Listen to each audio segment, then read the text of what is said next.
Halo, perkenalkan nama saya Agnestia Madina Tambunan. Saya merupakan mahasiswi dari Universitas HKBP Nomensen Medan. Namun, saat ini saya sedang mengikuti program pertukaran mahasiswa di Universitas Pendidikan Ganesha yang berada di Kota Singaraja, Bali Utara. Dalam program pertukaran mahasiswa ini, saya mengikuti mata kuliah modul Nusantara yang dibimbing oleh Pak Maderiki Ponga Kusyanda dan juga Brigade Jordi sebagai LO. Selama saya di Bali, saya merasa sangat nyaman dengan budaya di sini. Mulai dari masyarakatnya yang ramah, sikap toleransinya yang tinggi, adanya rasa saling tolong-menolong, serta tingginya sikap saling menghargai antar sesama. Dalam kegiatan modul Nusantara ini, saya jadi lebih mengenal budaya Bali lebih dalam lagi, terutama mengenai tata cara mereka dalam menyembah Sang Pencipta. Seperti yang kita ketahui bersama, masyarakat Bali umumnya menganut agama Hindu. Dulu saya sempat salah paham mengenai mengapa umat Hindu menyembah patung maupun pohon. Dalam perkuliahan ini, akhirnya saya menemukan jawaban dari kesalahpahaman saya sendiri. Para bijak sering mengatakan bahwa agama Hindu merupakan agama yang universal. Ibarat pepatah, di mana bumi dipijak, di situ langit dijunjung. Artinya, dimanapun agama Hindu tersebut akan selalu menyesuaikan diri dengan adat istiadat, tradisi, dan budaya setempat. Contohnya patung. Patung adalah hasil imajinasi dari pikiran manusia dan lahir karena kekayaan, ketajaman, dan kejelian imajinasi. Selain itu, untuk memahami sesuatu yang abstrak perlu dikonkretkan. Tuhan adalah sesuatu yang abstrak yang tak bisa digambarkan oleh siapapun di dunia ini.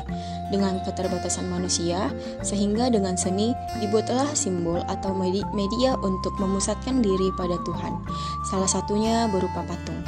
Akan tetapi, Hindu tidaklah memuja media berupa patung yang dibuat tersebut, melainkan hanya sebagai media untuk meyakini keberadaan Tuhan, dan dalam melakukan pemujaan umat Hindu tidak memusatkan diri pada patung, melainkan pada Tuhan.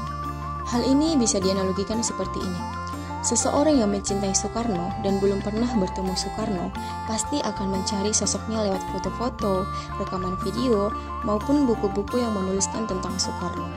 Apakah bisa dikatakan bahwa orang tersebut memuja foto-foto, video, atau buku-buku yang menuliskan tentang Soekarno?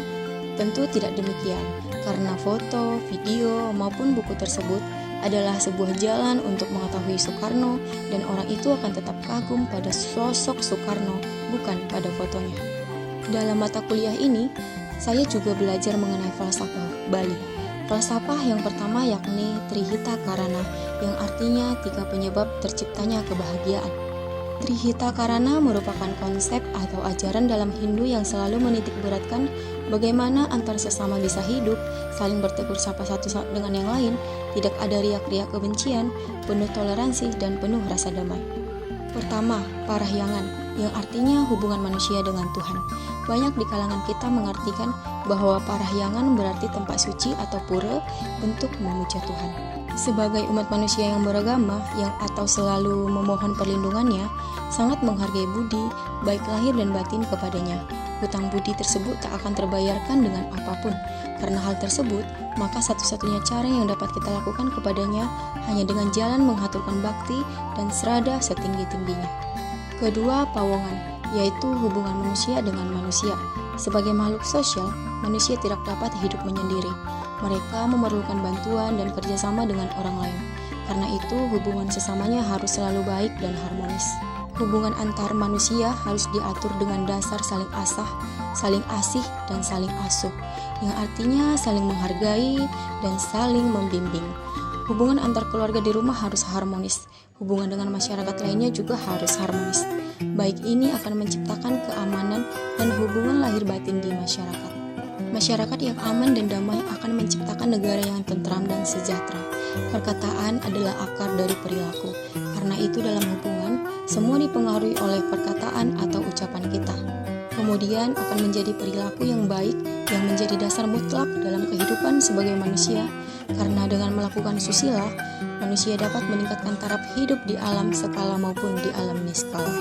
Yang ketiga ialah pelemahan, yang artinya hubungan manusia dengan alam. Manusia hidup dalam suatu lingkungan tertentu. Manusia memperoleh bahan-bahan keperluan hidup dari lingkungannya. Manusia dengan demikian sangat tergantung pada lingkungannya. Oleh karena itu, manusia harus memperhatikan situasi dan kondisi lingkungannya. Lingkungan itu harus selalu dijaga dan dipelihara serta tidak rusak. Lingkungan harus selalu bersih dan rapi. Lingkungan tidak boleh dikotori atau dirusak. Hutan tidak boleh ditebang semuanya. Binatang-binatang tidak boleh diburu untuk dilihat karena dapat mengganggu keseimbangan alam. Lingkungan justru harus dijaga kerapiannya, keserasiannya, dan pelestariannya. Lingkungan yang ditata dengan rapi dan bersih akan menciptakan keindahan. Keindahan lingkungan dapat menimbulkan rasa tenang dan tentram dalam diri manusia. Falsafah yang kedua yakni Tattwam Asi, yang artinya aku adalah kamu. Falsafah ini sangat mengajarkan saya pribadi mengenai cara menghargai sesama dan memperlakukan sesama. Tattwam Asi adalah ajaran moral yang bernafaskan agama Hindu. Tattwam Asi adalah ajaran filsafat Hindu yang mengajarkan tentang kesusilaan yang tanpa batas. Ajaran Tattwam Asi mengajarkan kita bahwa saya adalah kamu dan semua makhluk adalah sama. Ajaran Tattwam Asi menuntun kita memiliki jiwa sosial dan memiliki keinginan untuk menolong orang lain. Karena menolong orang lain sama dengan menolong diri kita sendiri. Menyakiti orang lain berarti pula menyakiti diri sendiri. Akhir kata, saya sangat bangga dengan keberagaman yang ada di Indonesia. Dengan adanya keberagaman ini membuat kita untuk lebih meningkatkan rasa solidaritas serta toleransi yang tinggi antar sesama. Saya harap semua masyarakat Indonesia ini selalu hidup dalam damai dan sejahtera ke depannya. Hatur Suksma, Om Swastiastu.